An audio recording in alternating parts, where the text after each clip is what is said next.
All right. Mr. Abhijit, please introduce yourself to us. Good morning, sir. My name is Abhijit. I'm from Pune, Maharashtra. I've done my mechanical engineering from College of Engineering, Pune. I've been the cultural secretary of my college. Then I worked in Whirlpool of India Limited as an associate operations and productions engineer for 2.5 years. Sir, then I was simultaneously preparing for UPSC civil services, but 2 years ago I left my job and started preparing for UPSC full time, sir. All right. Abhijit, what is the meaning of your name? Sir. So meaning of my name is the one who never loses. So, Okay, so the yes, invincible one. yes, sir. Okay, can anyone practically be invincible ever? Um, sir, except even the gods in Indian mythology and Indian religion, they are not the one who are invincible. So I think, sir, there cannot be anybody who is invincible, sir. Okay, nice. Your father's name is Sahdev, and there's a very important character in Mahabharat who has this name Sahdev. Have you read about it? Yes, sir. I have read about it. Okay, could you tell? Sahadeva, yes, sir.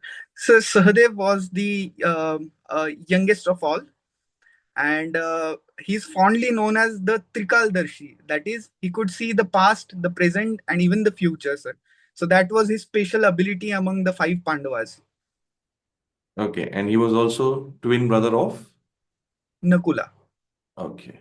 Your last name is Ahir, and Ahirs are Yadav Vanshis, at least in northern India, that is what is believed. Is the same belief there in Maharashtra also? Uh, no, sir. The Ahirs in northern India are different from the Ahirs in western India, sir. Okay. On and off, there has been a demand to raise a separate regiment for Ahirs. I understand the backgrounds are different, but nevertheless, there has been a demand that we must raise a separate regiment for Ahirs who are now part of the Kumaon regiment. So, do you think it is a good idea to raise new regiments based on caste and ethnic lines for a modern army? Yes, sir. Sir, even now, Indian Army has regiments which are based on caste, sir. So, and also, sir, notably, there are not the people in the regiment. These are the people not belonging to that caste, sir. But it is just an identity given to that regiment, sir, which acts as a boost, which boosts their valor and their bravery. For example, sir, I would like to give example of Maratha Regiment that is there in the Northern Command and has a very heterogeneous composition of people, sir. So I think, sir, there is no as such problem as long as it is not just based on caste lines, but caste, the history associated with it acts as a boost to the persons of that regiment. I think that should be fine, sir. Okay, the Maratha regiment is different in the sense that yes, people from a region are recruited for it, but then there are other caste regiments where the soldiery, it comes from certain specific ethnicities. But anyways, ठीक है, you've studied mechanical engineering from Pune Yes, sir. and from a premier college there too. So, could you tell me what is Joule's coefficient? Yes, sir. So Joule's coefficient is a unit in heat transfer that we studied, sir. Um, but as of now, I am not able to recall the exact definition of Joule's coefficient, sir. Okay, no problem. Can you recollect what is Carnot cycle? Yes, sir.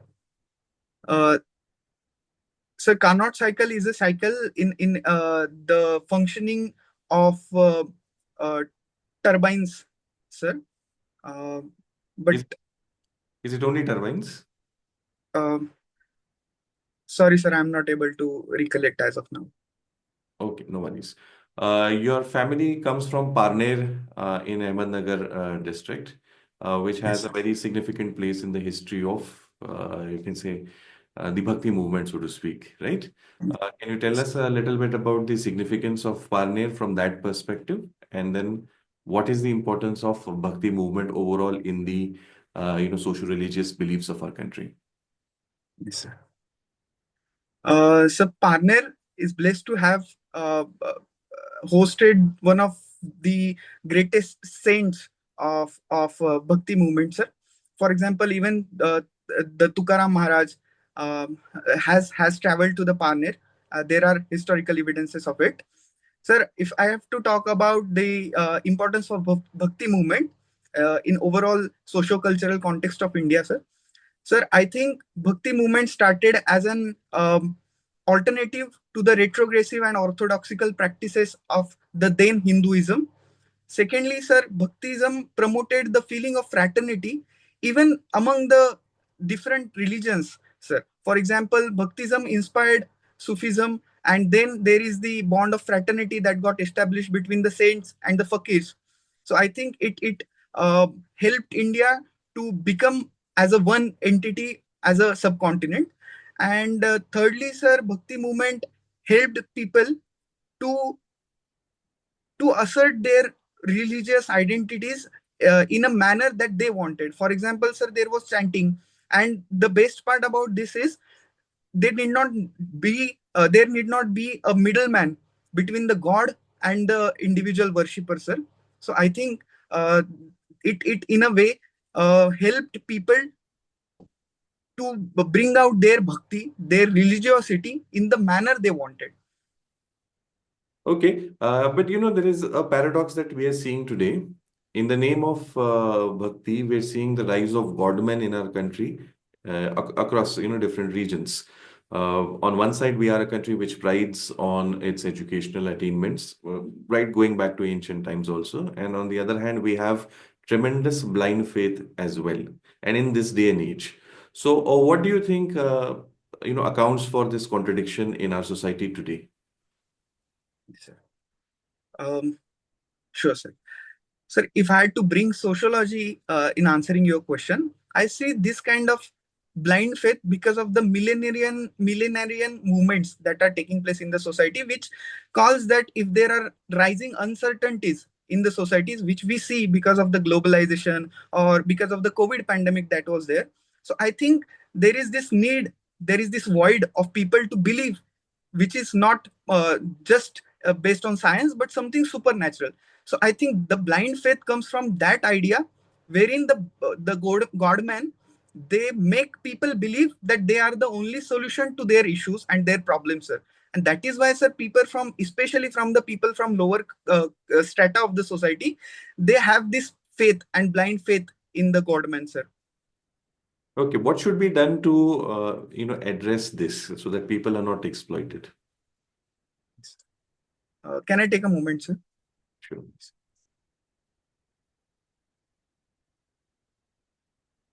Sir, there will be two different approaches to this, sir. So first is the approach which involves the people itself. Sir, I think the propagation of education, science, and also religion in a very rational manner, that will help in curbing the menace of godmen. And second is, sir, through the legislative means that we already have. For example, the acts related to superstition that are there. So I think there is a need for bridging the enforcement deficit in the legal means that are there available in India, sir. So these are the two things that I think are there, sir. Okay, you mentioned about scientific temper or scientific attitude, and you have also been selected as a child scientist for the National Child Science Congress. So, what do you think, or who do you think is a scientist? Sure, sir. Um, Sir, scientist is the one who either discovers something or even innovates something, for me, sir. Because for example, but in even in that, sir, the one who innovates something which was not there previously existing in the natural world, that is the one who we call scientist, sir. Okay, don't you think it is more appropriate to call somebody a scientist based on certain values, attributes of personality, rather than the outcomes of their pursuit? Yes, sir, in a sense we all are scientists, sir, because we are discovering about ourselves, about the natural world every day. However, sir, in the very particular context of science, the definition is the one who innovates something is known as scientist, sir. Okay. You worked in Ranjangaon, which is a prominent MIDC area. Uh, Yes. Given that, what we see in Maharashtra also, which is of course one of the more developed states, more industrialized state, there is this Mumbai, Nasik, Pune triangle, which largely has most of the concentration of industry, whereas other parts of Maharashtra, they do not have as much, at least we can say, industrialization. So, what do you think have been the reasons why there is this lopsided industrial development in your state? Yes, sir. Yes, sir. Sir, there are mainly two, three reasons that I can think of. So, first is the historical context that was there. In the western Maharashtra part, sir, the triangle that you talk about, which involves Pune, even Nasik, so they have historically been the centers of trade. um, Even in the past there have been the large amount of exports that were happening in the history, which commemorated into more incentives being given into the western Maharashtra region or the particularly Pune and surrounding region, which increased the concentration of industries there. Second, sir, I would think of how Pune is fondly known as the Oxford of the East, which has one of the highest concentration of educational institutions in India, sir. So that's how the skilled labor, the technicians, the technical labor that is there available in this region, sir. So industries find very convenient to pull the skilled labors from the region. And thirdly, sir, I feel there are these issues that are prevalent in the eastern Maharashtra region, wherein the lack of monsoon, the failure of crops that is there, that has not translated into people getting away from agriculture and getting into industrial activities. So that is why the eastern Maharashtra region is less industrially developed, sir. Okay, you have imbibed a lot from Pune as such. You have, I mean, you come from the same district, and more importantly, you've studied in the city. Can you tell me three things that you did not like about Pune city Yes, proper? yes, sir. Sir, even though I have thoroughly enjoyed my stay at Pune, but certainly there are few issues in Pune which I think of. So first is the infrastructural bottlenecks that Pune is hitting. For example, sir, the roads are becoming congested. The number of travelers, the traffic on the road is increasing. So that's how, sir, the traveling time in Pune is very higher. So that is one thing, the traffic congestion that I did not like. So secondly, in Pune, sir, there are certain rise in crime rates also, sir. Right nowadays, we have been seeing the rise in crime rates. For example, there is menace of this Koita gang. So I think that is the one thing that bothered me. And sir, if I have to think of a third issue, sir, I'm not able to think of a third issue because I've really enjoyed my stay at Pune, and um, I don't. There is nothing that anything apart from this that has bothered me. Okay, you worked for Whirlpool company. Can you Yes, tell me the significance behind the name Whirlpool? yes, sir.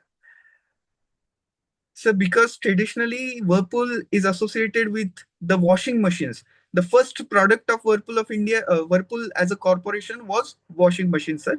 So, uh, in the previous days, there was this mechanical machine that was associated with the washing machine, sir, and it kind of created a Whirlpool that can be seen through if we have a peek into the washing machine, sir. So that's how the name got originated as Whirlpool, sir. Okay, despite India's heft in the services sector, the manufacturing sector in India is below par. For last several years, we've had this goal of increasing the contribution to 25% of GDP, but we don't seem to be making great headway. As somebody who has done mechanical engineering and worked in production, what do you think are the bottlenecks that have prevented India from reaching its true potential in manufacturing? Sure, sir. Um, okay, sir. Sir, the issues as a mechanical engineer and having worked in Whirlpool of India, I feel that there are certain issues, sir. For example, if we talk about the governmental or governance related issues, sir, there are many regulatory provisions and many permissions that have to be taken even to establish a manufacturing firm. So I think the number of documents that are there or the number of procedures are around 73, whereas in countries like Singapore, it's just 4. So I think that is one issue. The inertia that is there to start manufacturing is higher, sir, in India. Second, sir, there is this issue of inverse tax structure, inverse duty structure is there. Many a times we see that there is a higher duties on the raw materials than the final finished goods, sir. So that has to be corrected. And thirdly, sir, I think there are infrastructural bottlenecks. For example, just now I spoke about the Pune region, how it is getting congested. So especially in high volume, low value products like refrigerators for washing machines, there has to be a huge amount of transportation and logistics that is involved, sir. So I think because of the congestion in the roads and the lack of connectivity to the hinterlands, that is hampering the delivery of goods to the hinterland, sir. Yes, sir. These are the three issues I think that are there bothering the manufacturing sector. Okay, Abhijit, you have been a lot into theater in your college days. You're a ventriloquist also, and you also enjoy playing dholki. So, given all of this and given the pleasing personality that you have, don't you think you're trying to enter the wrong profession? It would be better if you go to, something associated with the creative arts. Yes. Sir, I think being from Pune, I have always been exposed to some form of art, and that's how I got interested into art, sir. So I think art for me is something that rejuvenates, something that revives me, something that de-stresses me. Uh, However, sir, if I have to think of a career in art, I don't think that uh, um, uh, first of all, sir, there are certain financial issues that are there in this field, sir. So pragmatic approach would be to have certain fixed job and art as a means to revive and rejuvenate myself. Second, sir, I've also been good in the academics. Uh, while being an artist, I have also scored good in 12th and even in engineering, sir. So, sir, this has been always been my inclination to get into something that is more of an academic or intellectual in nature. So that's how I don't think I'm in a wrong profession, sir. Rather, I think this is the best opportunity that will help me to explore my potential and work for other people, the society, sir. Okay, how do you think your theater experience will help you in the civil services? Sure, sir. Yes, sir. Sir, in theater, I have majorly been the part of acting team. So I think acting has given me opportunity to get into the shoes of other people, to think like them, to act like them. That's how there is this component of empathy that got stronger inside me, sir. So I think in civil services, that is one of the most required qualities, the empathy towards the poor people, towards the helpless section of the society. So that's how theater will help me. Theater has already helped me to feel the pain of people. So that is one thing, sir. Second thing, in theater, sir, we have brainstormed so much upon the dialogues, what the character will say, why it will say so, how that dialogue will lead to the other dialogue said by the other character. So I think in civil services, sir, there is a lot of persuasion, social influence that is involved. So I think I'll be more able to persuade people based on what I have to say and how they'll react to it. So this is the quality that has been gotten into me because of theaters. Okay, so theater has given you persuasion and you have also been a debater. So, can you tell me how debating is different from persuasion? Yes. So primarily, debating involves putting out your own views. Debating involves that you have already taken one side and then you are justifying that side. However, sir, persuasion is telling people, convincing people that how my side is right. In a sense, there is similarity between persuasion and debating, that we are trying to convince the other people that my side is right. However, sir, I believe persuasion is more than debating, in which we also consider the point of view of other person. And if we think that my point of view is not that much appropriate, we are ready to accept the ideas of person in front of us, mold course of action according to it, which is not there in debating. Okay, there is a significant factor that separates debating from persuasion. I'm sure you would like to look up that a little later. You're also into Sure. ventriloquism. Can you explain what that is? Yes. So ventriloquism is an art form in which there is this performer and the puppet that is there in his hand. Uh, so the perception is created that the puppet is talking, and there is interaction between the two. However, sir, it's the performer itself who are bringing out the voice of puppeteer, sir, which is not noticeable to the audience. So, what is the skill? As in, how is the ventriloquist able to give that illusion that it's actually the puppet that is talking and not he? Yes, sir. So there are two major factors involved in it. Firstly, uh, the expressions of the performer that do not change. The lip movement is not there, and second, the voice for the puppet is a tailored voice which is not matching with the voice of the performer, and that's how the illusion is created that the puppet is talking because the lips of the performer are not moving and the voice is different from that of the performers. Would you like to give a brief demonstration by any chance? Sure, sir. Um, Sir, allow me to use my hand as a puppet, Yeah, sir. yeah. Uh, Hello, sir. Good morning. Good morning, sir. Hello, sir. Meet Arjun. Hello, sir. Yes, sir. Arjun, tell us something about yourself. Hello, sir. I am Arjun, and I am the inner voice of Abhijit, sir. It's okay, Arjun. Yes, sir. So that's how it is done, sir. Okay, nice.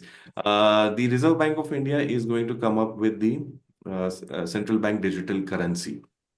Yes, What do you think are the pros and cons of introducing this kind of a currency in our country? yes, sir. So central bank digital currency is a currency which is in the digital format backed by the central bank of the country, and that's how it has this uh, uh, Ford value that is associated with this currency, sir.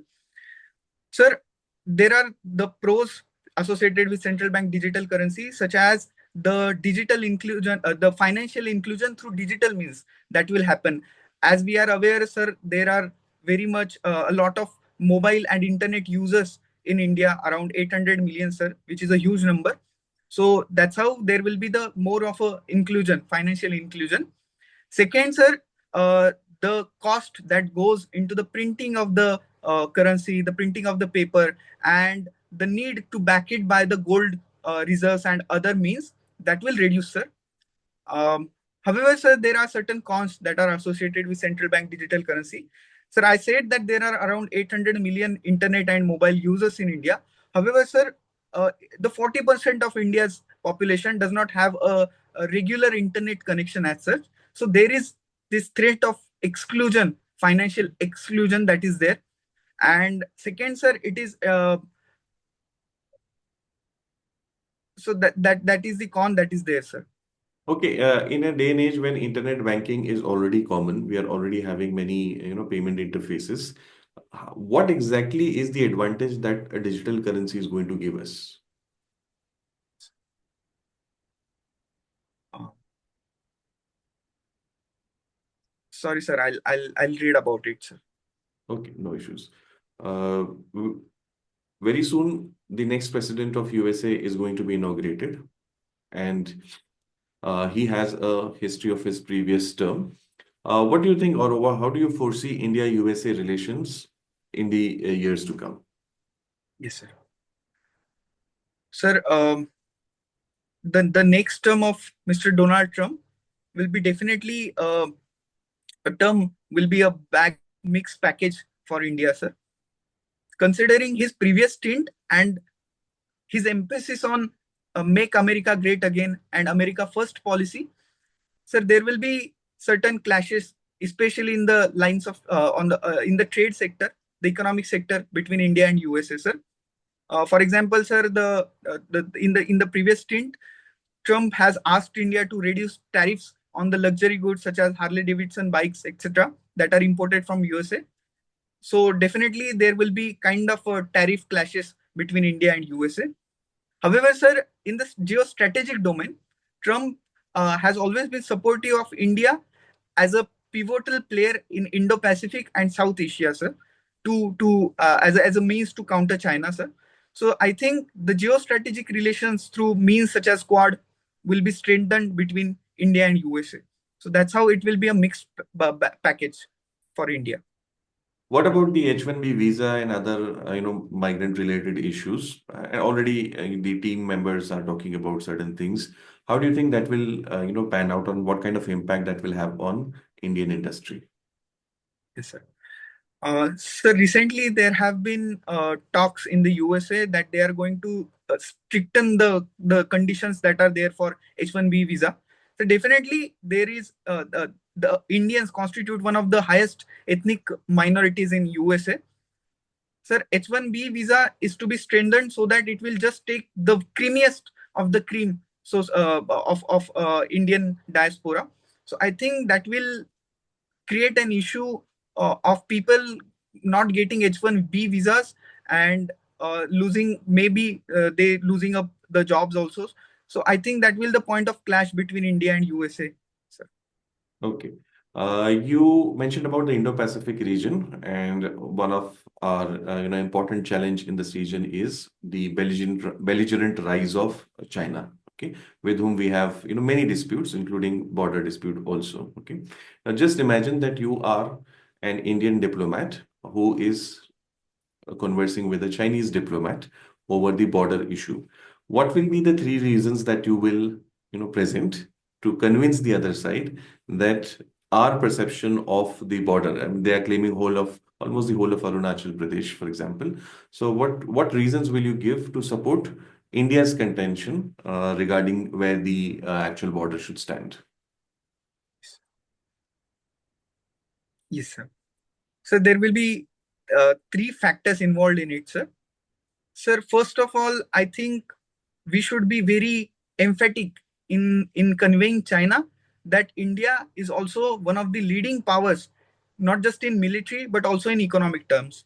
Sir, in the history there is this first time that the country first the in PPP terms the country that are the first and third in number are growing side by side, and even the barrier of Himalaya is not there because the technology has already breached it.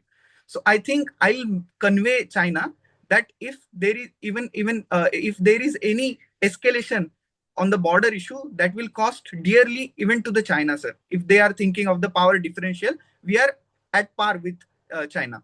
Second, sir, I would take the point of the locals of Arunachal Pradesh that are there, and I'll tell them how the people of Arunachal Pradesh associate themselves more with India than with China.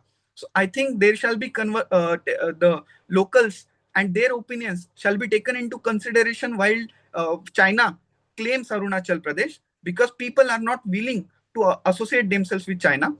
And third reason that I'll give is, sir, that these are the two reasons I'm able to think, sir. Okay. Can you anticipate what will be the response from the Chinese side? What will be their points of contention? Yes, sir. Since you're a So, debater, this is yes, sir. playing the other side. So considering the past history of China, sir, I think they have always been very, I would say, rather not considerate about issues of India. They want to maintain this power differential with India, and considering these two historical backgrounds of China, Chinese will definitely assert their historical inclusion, their racial and ethnical association with the people of Arunachal Pradesh that are there. Uh, Second, on that lines, they'll claim Arunachal, and secondly, definitely they'll deter India by telling how they are more militarily competent than India. Um,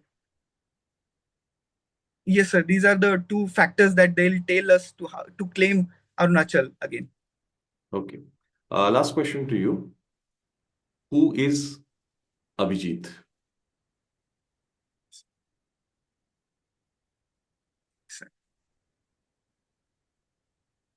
Sir, Abhijit is the one who has given his 100% in whatever he is doing.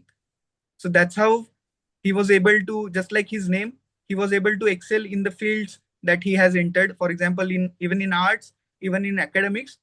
And the Abhijit is the one who has this component of empathy and compassion in him. And here he really wants to serve the nation and the society, especially at the crucial point wherein India will be heading to a Vikasit Bharat in next 25 years. Okay, thank you. Your interview is over, Thank Abhijit. you. Thank you. So what we'll do is we'll disconnect the meeting over here and I'll give you a call. Let me organize my thoughts and after just within a couple of minutes and then we'll discuss your performance. Sure, sir. Thank you, sir.